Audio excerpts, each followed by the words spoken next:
When Bill Burr fires back, even Hollywood's loudest suddenly go quiet. Your face has its own neck pillow. Bill Burr, the unapologetic master of brutal honesty, has dismantled disrespectful celebrities with his razor-sharp wit. From skewering Joe Rogan's COVID opinions to cutting through Bill Maher's condescension, his clapbacks are unforgettable. Here we break down Burr's most savage takedowns, moments where comedians, hosts, and even friends quickly learn not to test him. Joe Rogan, exposing mask hypocrisy and pandemic fear. Puff with your fucking open nose and throat. Gee, Joe, and your 5 o'clock shadow. This is a man right here. Oh, man. Let's kick off with one of Burr's most viral moments, his fiery face-off with Joe Rogan on The Joe Rogan Experience. At the height of the pandemic, Burr spoke in favor of masks, while Rogan smugly dismissed them with, "You don't need them, come on." Burr didn't miss a beat, firing back. "I'm not debating medical science with a cigar-smoking podcaster." Okay. Let's start it. I don't want to start this bullshit. I'm not going to sit here with no medical degree, listening to you with no medical degree, with an American flag behind you, smoking a cigar, acting like we know what's up, better than the CDC. The room fell silent. Burr leaned in, twisting the knife with a brutal reminder. Joe had a full-on panic attack during the pandemic. "You're the I got over it guy? Sit down." It was equal parts comedy and cold truth, a flawless roast of Rogan's tough guy act. The crowd roared, but Joe's grin slipped. Burr wasn't out to be mean, just fiercely allergic to nonsense, especially from men acting invincible while quietly falling apart. Lea DeLaria spills on her relationship wrecks with Conan. Next up, Yeah, I can't believe your relationships don't work out. Conan O'Brien's show. Lea DeLaria, famous for her fearless personality, tried roping Burr into a playful bit on live TV. She asked him to be a gentleman and help her show off some tattoos. Sounds harmless enough, unless you know Burr. Without missing a beat, he fired back, "Hey, Conan, can you believe her marriage failed?" The audience erupted, but Leah's smile faltered. The shot landed with precision, instantly flipping the room's energy. Burr wasn't being malicious. That's just his nature. Put him in an awkward spot, and he'll turn it into a moment you'll wish you could take back. His instinct is to torch forced interactions with sharp, unfiltered humor, making it clear he's not on stage to play along with TV-friendly antics. For Burr, every setup is an opportunity, not to charm, but to dismantle, leaving audiences howling and his targets second-guessing why they ever tried. Kevin Hart, designer hoodies and phony friendships. Now, Kevin Hart was somebody that I thought I was friends with, but I realized quickly that he just needed a spot at Dangerfields. Kevin Hart, I hand out hoodies to homeless people because I care about downtown LA. Go see Jumanji Part 19. When Kevin Hart welcomed Bill Burr onto his talk show, Heart to Heart, he opened with big smiles and warm nostalgia, bragging about how close they were. "Man, Bill and I go way back," Hart said, clearly setting the stage for some feel-good bonding. Burr, though, he had zero interest in playing along. Without missing a beat, he pointed at Kevin's hoodie and asked, "Your name's on your sweatshirt?" The look on Hart's face was priceless. Then Burr twisted the knife with a line so bone-dry it could cut glass. "I hand out hoodies to homeless people, so I feel better about downtown LA." It was peak Burr, completely unimpressed by celebrity branding or over-the-top sentimentality.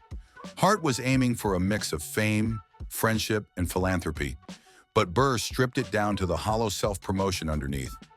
And the beauty of it? He didn't shout, didn't mug for the camera, just delivered it with calm precision, a sarcastic shrug, and that signature half smirk that says, "I'm not here for the fluff." John Lovitz. When best friends turn brutal. Maybe. Yeah, sure. Bill Burr likes it in the butt. Gently.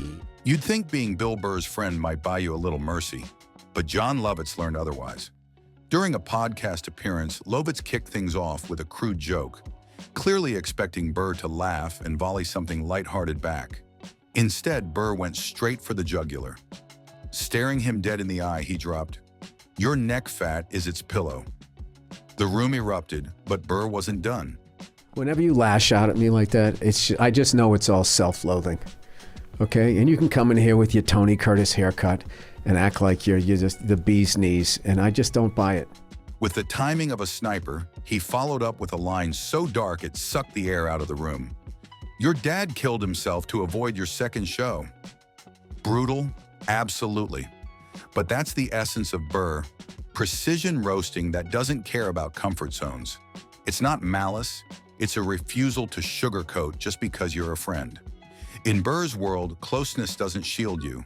It paints a bigger target on your back. If you've earned a seat at his table, you've also earned the risk of being first in line for one of his merciless one-liners. Kill Tony, standing up for a comedian who bombed. Negative lining. Tony will find it. There it is, right between the ray of sunshine. There's that little nugget of negativity. On Kill Tony, Bill Burr saw something he couldn't let slide. A rookie comic nervously delivered a 1-minute set, only to be shredded by the panel and mocked for his timing, delivery, and presence. Pure roast mode. Burr cut in without hesitation. You set him up to fail. The room froze. This wasn't comedy. It was Burr dropping a truth bomb, defending the kid while calling out the show's entire format. Then Burr dropped the hammer. This is brutal. Nobody's funny in 60 seconds. In that instant, it stopped being about the rookie. He was taking a swing at the whole setup, a system built to humiliate beginners for laughs. The crowd erupted in agreement, while the panel shifted uncomfortably in their seats. Bobby Lee, master of awkward podcast moments. You do that to yourself. I know. At what point do you just say, I gotta lose this? Dude, that is third trimester. When Bill Burr joined Tiger Belly, Bobby Lee's podcast, it was meant to be easygoing banter, but it quickly became a masterclass in how not to vibe with Burr. From the start, Bobby's awkward energy was cranked to 11. Nervous chuckles, weird tangents, and over-the-top attempts to impress. Burr finally leaned back, squinting and deadpanned, "Stop bro-during me." That line landed like a slap, and Bobby scrambled to recover, but it only got stranger. Mid-chat, he randomly mentioned his foot was bleeding. Burr didn't even blink. "Take care of yourself, man. You're like falling apart in real time." The kicker? Burr's expression, part confusion, part concern, but mostly pure disbelief at the unfolding weirdness.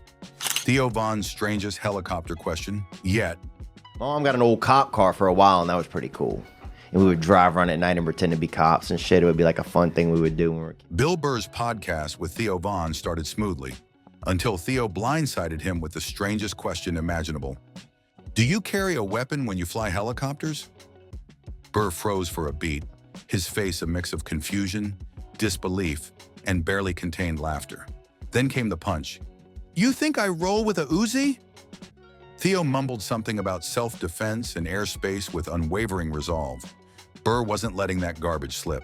He leaned in, laughing through the foolishness, and roasted the mental picture of him flying across the sky like a GTA character armed and prepared for a fight. Theo's frenetic, erratic tangents, hitting head-on, and Burr's nonsensical sarcasm drove the video viral. It perfectly portrayed their dynamic. Theo drifts into imagination. Burr hits the brakes and brings the discussion back to reality, only to be twice as hilarious in the process. Sarah Silverman, awkward love, bomb dropped. This guy's a douchebag, but he came down here. I mean, that's how I heard it. In a podcast crossover that swerved into uncomfortable ground, Sarah Silverman playfully charged Bill Burr with secretly being in love with her. Most comics would either chuckle it off or retort back, but not Burr. Delivering the ice-cold response, he did so without breaking his blank stare. "I'm leaning away from you." Savage.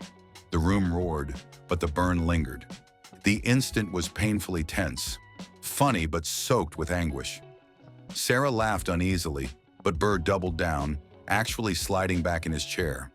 Just a clear physical reminder that he wasn't making a joke. No wink, no softening.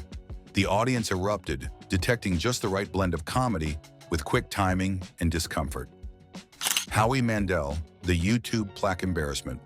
Okay, I'm trying to be respectful. Now you are. Okay, no, wait. He told me you were cool You're with a me. Cubs fan? That fucking tracks. When Howie Mandel proudly flashed a shiny YouTube plaque during a podcast, he held it like a trophy, soaking in the moment. Most guests would nod, offer a quick congrats, and let him bask. Burr, not a chance. He gave it a single glance before delivering the line that instantly stole the episode. How many African kids mine this aluminium for your ego? That wasn't a jab. It was a full-blown detonation. Howie let out a nervous laugh, torn between firing back and quietly sliding the plaque out of sight. Burr didn't let up either. He started dismantling the whole idea of these digital trophies, questioning why anyone should care about an algorithm handing out shiny objects. To Burr, it wasn't just about poking fun at Howie. It was about skewering the shallow, performative validation so many people chase online.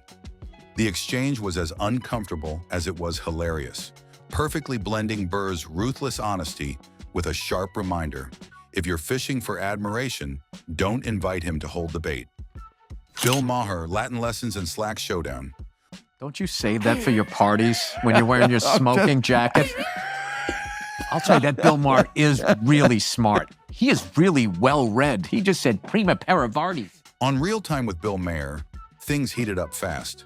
Maher, in peak smug intellectual mode, took a shot at Burr's outfit and worldview, quipping that he looked like he'd just rolled out of bed and hadn't read a book in years. Burr leaned forward, eyes locked, and fired the opening volley. "You look like a DUI defendant." Maher tried to regain the upper hand, tossing out Latin phrases like primus inter pares to flex his vocabulary. Burr didn't flinch. "Save it for your smoking jacket, Bill." But the real knockout came when Maher wandered into a conversation about legacy, suggesting Burr should have kids. Burr's deadpan reply: "Thank God you never had kids." The audience exploded. Maher chuckled, but the hit landed deep. Bill Burr doesn't just roast, he dissects egos with surgical precision. Whether targeting hypocrisy, arrogance, or phony charm, his takedowns are equal parts comedy and truth bomb. And for anyone thinking of testing him on air, he's ready. You won't just get a laugh. You'll get a masterclass in brutal honesty. Like, share, and subscribe for more unfiltered moments.